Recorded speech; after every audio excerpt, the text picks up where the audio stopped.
BH e hoje a gente vai falar sobre o módulo 18, os reinos bárbaros, né? Que eram aquelas populações que viviam nas margens, né? Ou nas franjas do Império Romano, que vão ganhar notoriedade ali com o fim do Império Romano do Ocidente, e aí vão se tornar aí alguns reinos europeus. Então, aquela unidade que tinha durante o Império Romano vai se fragmentar em diversos reinos bárbaros. E a gente vai tentar ver como algum deles aí, ou quais são as características desses povos que vão substituir o Império Romano, que vão dar início ali à nossa Idade Média, que é o período que a gente está estudando agora. A gente está estudando agora a Alta Idade Média, ou seja, o primeiro período aí da Idade.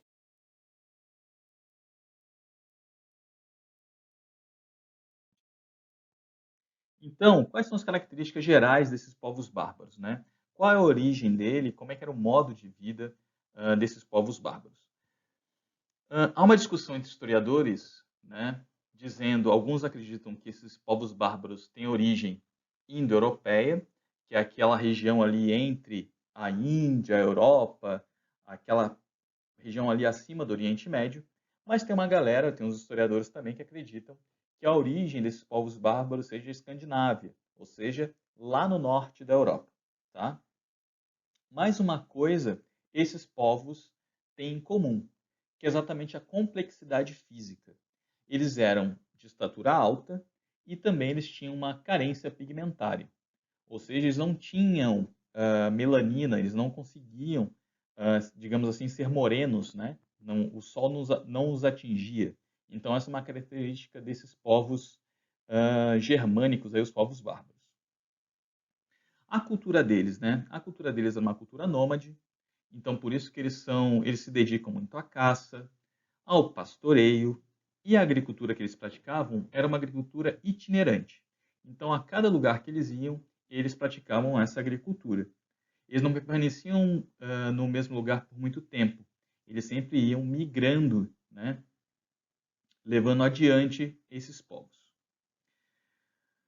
A base social desses povos bárbaros, né, era a família.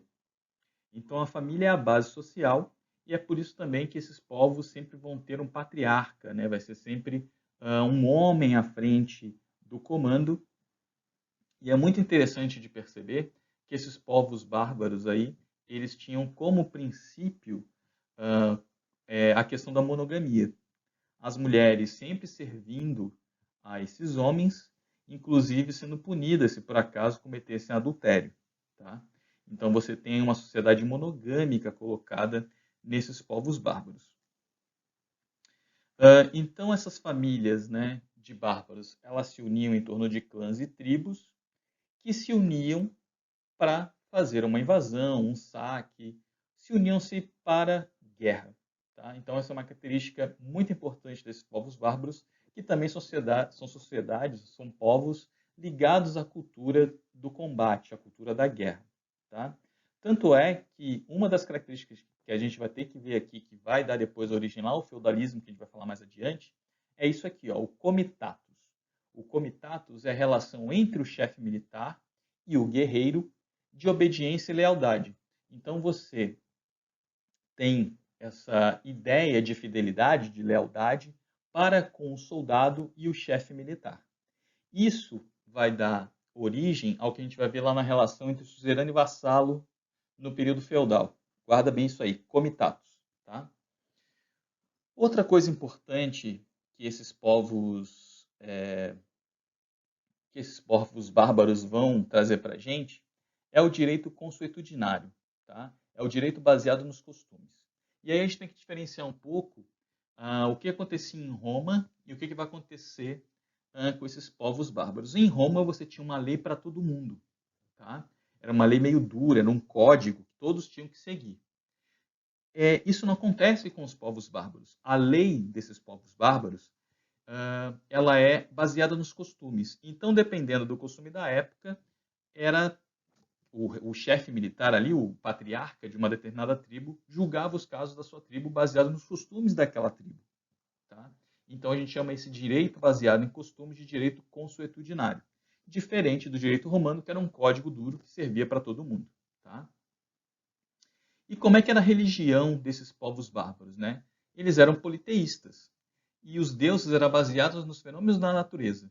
O maior exemplo deles é o Thor, que é o deus do trovão. Né? Então você tem aí os deuses desses povos bárbaros baseados nesses fenômenos naturais.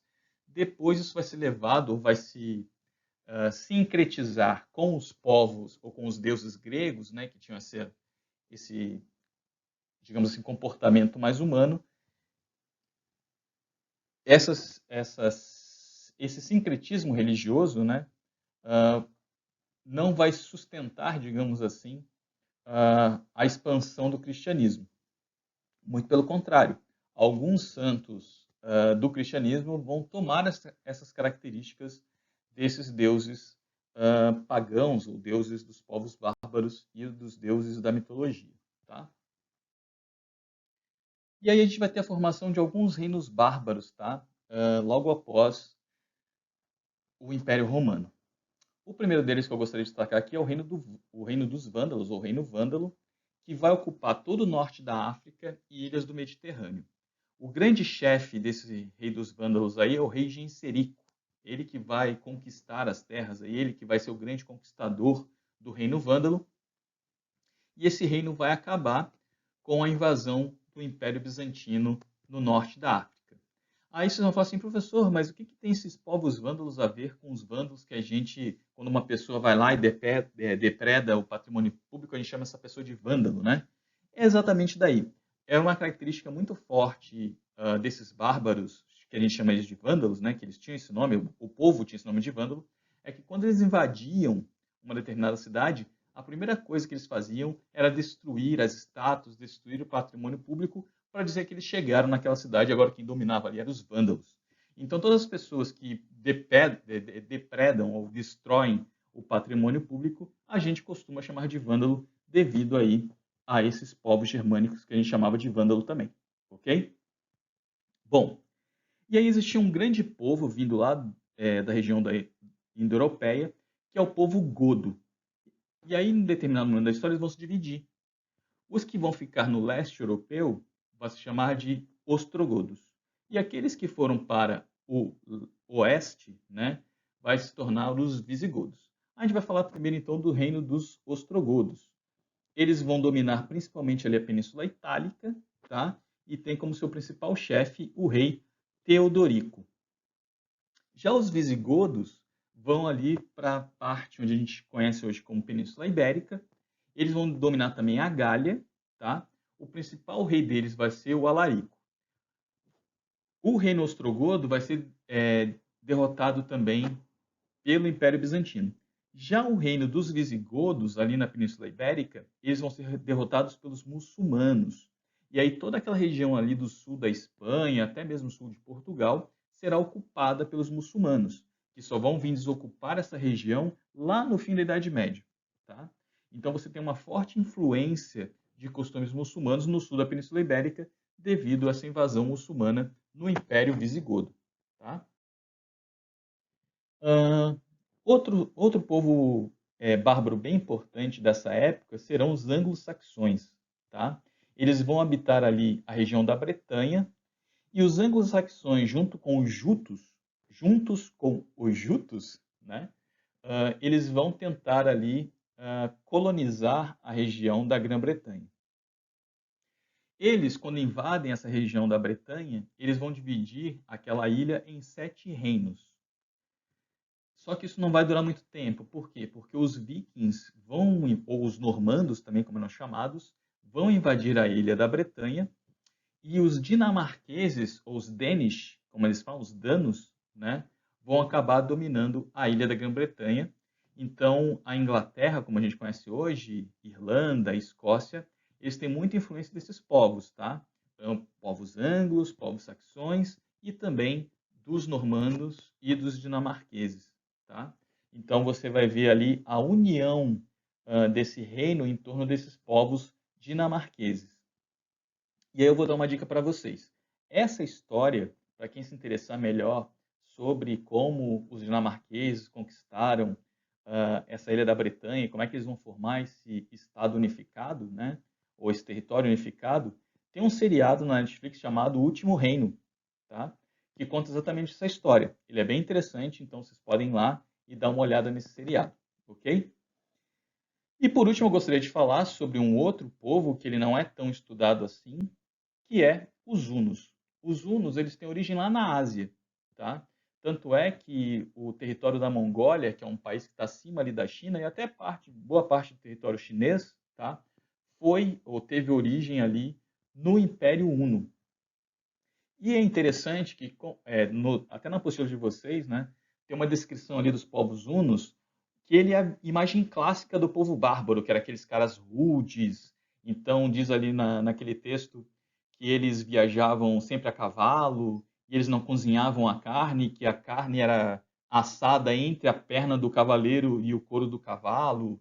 Eles pegavam a faca e marcavam o seu rosto para tirar a barba, e eles ficavam imberbes para sempre. Enfim, tem uma série de questões ali que mostra essa vida quase que selvagem, né, de um povo bárbaro. Os hunos sempre vão ser esse povo vindo do leste, então são os bárbaros vindo da região leste, vindo do oriente. Eles eram sempre os mais temidos, então você vai ter uma visão de guerreiros super vencedores, superdotados, né? Então todo mundo tinha medo dos hunos. E o cara mais importante aí do reino dos hunos vai ser o Átila, ou Huno. Inclusive tem filme sobre o Átila, né? Mostrando então essa imagem clássica desse povo bárbaro perigoso que iria invadir a Europa e por aí vai. Ok? Pessoal, esse era o conteúdo. Espero que vocês leiam a apostila, façam um resumo nos cadernos, realizem atividades que na quarta-feira eu posto aqui, então, a resolução dessas atividades. Ok? Um abração e até a próxima.